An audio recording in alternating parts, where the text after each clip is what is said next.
వెల్దుర్తిలో నీటి కష్టాలు. Double bedroom ఇళ్లలోనూ బిందెడు నీళ్లే దిక్కు.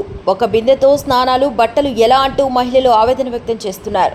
మెదక్ జిల్లా వెల్దుర్తి మండల కేంద్రంలో నీటి ఎద్దడి తారాస్థాయికి చేరింది. ప్రభుత్వం ప్రతిష్టాత్మకంగా నిర్మించి ఇచ్చిన డబుల్ బెడ్రూమ్ ఇళ్లలో నివసిస్తున్న పేద కుటుంబాలు సైతం గుక్కెడు నీటి కోసం గోసపడుతున్నాయి. భూగర్భ జలాలు పూర్తిగా అడుగంటడంతో పక్కనే ఉన్న హల్దీవాగు సైతం ఎడారిని తలపిస్తోంది. డబుల్ బెడ్రూమ్ కాలనీలో ఏర్పాటు చేసిన నల్లాలు చుక్కనీరు కూడా రాక మూగపోయాయి. సమస్యను లబ్ధిదారులు పంచాయతీ ఈవో దృష్టికి తీసుకెళ్లగా వెంటనే ట్యాంకర్ పంపించారు. అయితే వచ్చిన నీళ్లు ఇంటికొకటి 2 బిందెల చొప్పున మాత్రమే పంచడంతో కుటుంబాలు తీవ్ర ఆగ్రహం వ్యక్తం చేస్తున్నాయి. డబుల్ బెడ్రూమ్ ఇళ్లు ఇచ్చి మా కల నెరవేర్చారు, కానీ తాగడానికి గుక్కెడు నీళ్లు కూడా ఇవ్వలేకపోతున్నారు. ఒక్క బిందె నీళ్లు తాగటానికి, వంటకు సరిపోతాయి. మరి స్నానాలు, బట్టలు పిండుకోవటానికి ఎక్కడికి పోవాలి?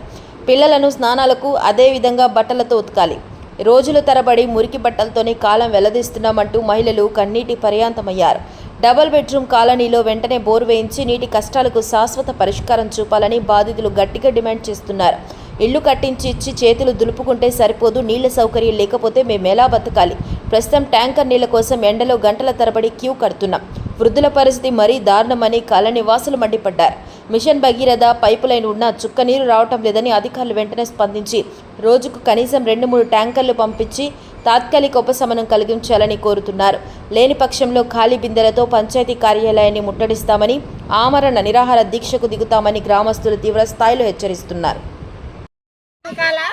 డబుల్ బెడ్రూమ్ లో నల్లలు రాక 3 రోజులు అవుతుంది. నల్లలు వస్తున్నాయి కానీ అవి కూడా సరిపోవట్లే. పైన పోర్షన్ వాళ్ళ, కింద పోర్షన్ వాళ్ళకు ఆ నల్లలు వచ్చిన రోజు కూడా సరిపోనంత వస్తలే. అయినా ఆ వాటరే 3 రోజుల నుండి సరిపెట్టుకున్నాం.